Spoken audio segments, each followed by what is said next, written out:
warahmatullahi wabarakatuh. Yang terhormat kepada Ibu Husnul Khotimah MPD selaku dosen pembimbing 1, yang saya hormati Ibu Anissa MPD selaku dosen pembimbing 2. Pada kesempatan kali ini, saya akan mempresentasikan hasil proposal saya yang berjudul Pengembangan LKPD Matematika berbasis game untuk meningkatkan kemampuan literasi numerasi siswa kelas 2 SDN 15 Tobo, Kota Bima. Nah, sebelum lanjut, izinkan saya memperkenalkan diri saya terlebih dahulu. Perkenalkan, saya Rahmawati, NIM 2021 070340, Prodi S1 Pendidikan Guru Sekolah Dasar. Adapun pokok pembahasan dalam presentasi ini, yang pertama, pendahuluan, yang kedua, kajian teori, dan yang ketiga, metode penelitian. Langsung saja pada bagian pendahuluan. Numerasi adalah kemampuan untuk menggunakan informasi kuantitatif atau khusus untuk membuat keputusan dalam aspek kehidupan sehari-hari. Menurut Rahmawati 2021, literasi dan numerasi adalah kemampuan bekerja dengan pengetahuan matematika untuk memecahkan masalah dalam kehidupan sehari-hari. Hal ini menjadi salah satu tanggung jawab terbesar bagi seorang pendidik untuk mengaplikasikan serta meningkatkan kemampuan literasi dan numerasi yang baik dan benar.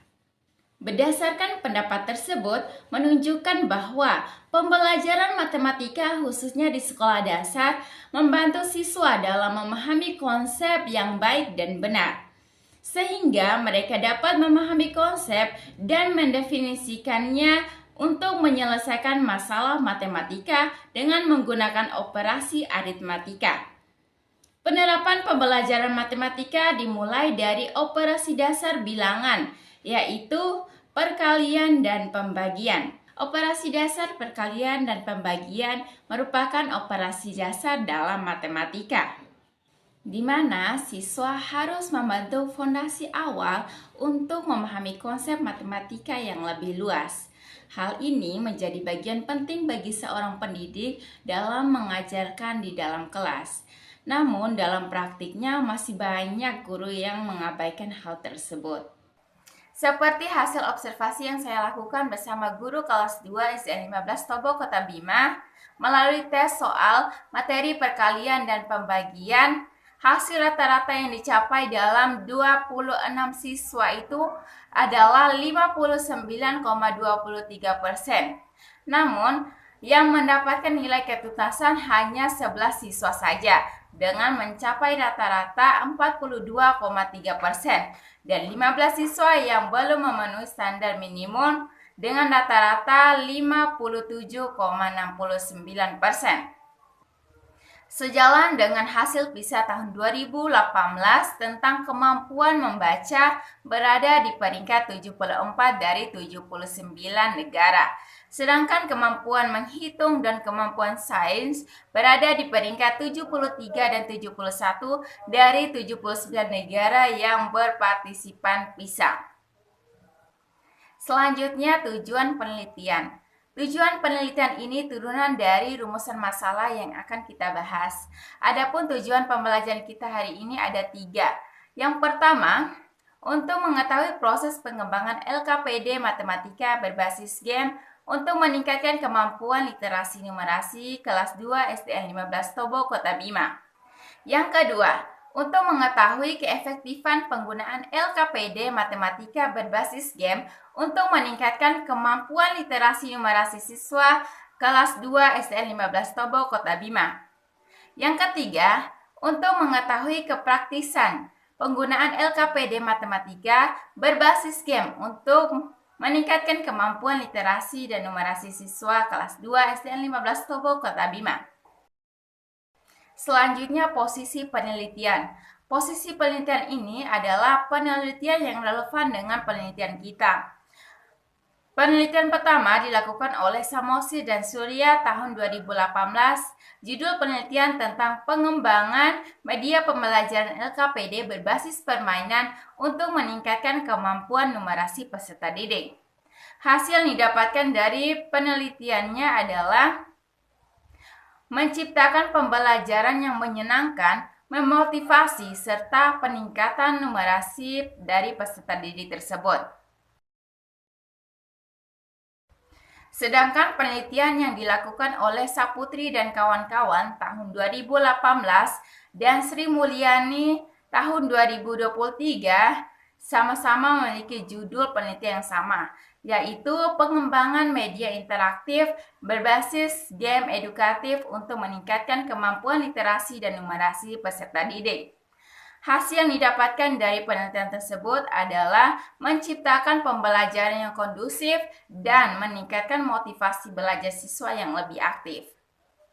Selanjutnya masuk pada bab 2, yaitu kajian teori. Nah, di bagian kajian teori ini saya akan memaparkan kerangka konseptual atau kerangka pikir yang akan saya gunakan dalam penelitian.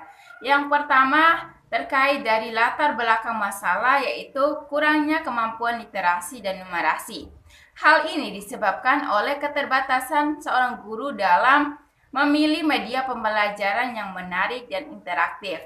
Kebanyakan guru masih menggunakan media pembelajaran menggunakan buku guru atau buku siswa sebagai media pembelajaran dalam pembelajaran matematika.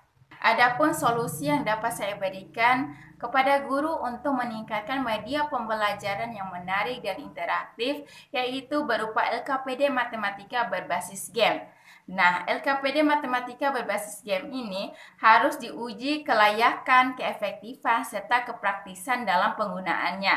Untuk itu, sebelum saya menggunakan LKPD tersebut, saya harus menguji kepada bidang materi dan bidang media. LKPD Matematika berbasis game itu akan diuji kelayakan, keefektifan, serta kepraktisan melalui bidang materi dan bidang media. Setelah bidang materi dan bidang media sudah mengatakan kevalitan, kepraktisan, serta kelayakan dari media tersebut, saya akan mengimplementasikan media tersebut di SDN 15 Tobo Ketabima kelas 2 untuk melihat ada peningkatan terkait dengan literasi numerasi peserta didik atau tidak. Selanjutnya masuk pada bab 3, yaitu metode penelitian. Nah, di bagian metode penelitian ini terdapat 3 pembahasan. Yang pertama, jenis data, yang kedua, populasi dan sampel, dan yang ketiga, analisis data. Nah, yang pertama, jenis data. Jenis data yang saya gunakan ada 4. Yang pertama, jenis data kuantitatif. Yang kedua, jenis data kualitatif. Yang ketiga, kepustakaan atau lapangan. Yang keempat, sumber data primer atau sekunder. Yang pertama, data kuantitatif. Data kuantitatif adalah hasil yang diperoleh dari penilaian kelayakan dan keefektifan dari hasil pengembangan LKPD yang diisi oleh ahli bidang materi dan ahli bidang media. Yang kedua, data kualitatif. Data kualitatif terdiri dari tanggapan, saran, perbaikan dari hasil pengembangan, baik dari bidang materi maupun bidang media. Yang ketiga, kepustakaan atau lapangan. Nah, penelitian ini dilaksanakan dengan menggunakan literatur, baik berupa buku, jurnal, catatan, hasil penelitian-penelitian terdahulu. Dan yang keempat, sumber data primer atau sekunder. Nah, data primer adalah data yang diperoleh dari tangan pertama. Seperti guru kelas 2 SDN 15 Tobo Ketabima, saya mendapatkan secara langsung terkait dengan permasalahan yang terjadi di sekolah. Kemudian, data sekunder adalah data yang sudah ada dari penelitian terdahulu. Seperti yang ada di jurnal, buku-buku, dan lain sebagainya. Yang kedua, populasi dan sampel. Sebelum saya menentukan populasi dan sampel, saya akan menyebarkan angket berupa kuesioner yang akan diisi oleh responden untuk sebagai data saya dalam pemilihan sampel dan populasi. Populasi yang saya gunakan adalah seluruh peserta didik yang ada di SDN 15 Tobo Ketabima. Sedangkan Pemilihan sampel itu terdiri dari 26 siswa saja yang terdiri dari kelas 2 dan kelas 3 dengan menggunakan dua kelas, yaitu kelas eksperimen dan kelas kontrol. Masing-masing kelas terdiri dari 13 siswa. Sedangkan teknik pengambilan sampel saya menggunakan purposive sampling, yaitu dengan mempertimbangkan kriteria-kriteria yang cocok dengan peneliti. Yang ketiga, analisis data. Analisis data dalam hal ini saya menggunakan aplikasi SPSS. SPSS adalah salah satu software yang digunakan dalam melakukan analisis data secara cepat dan tepat. Hasil yang didapatkan adalah untuk mengetahui tujuan dari penelitian yang dilakukan. Untuk menganalisis data juga, saya menggunakan analisis deskriptif kuantitatif. Analisis deskriptif kuantitatif adalah menggambarkan variabel secara nyata didukung dengan angka-angka yang dihasilkan dari keadaan sebenarnya. Demikian presentasi yang dapat saya paparkan. Kurangnya saya mohon maaf. Wabillahi taufiq wal hidayah. Wassalamualaikum warahmatullahi wabarakatuh.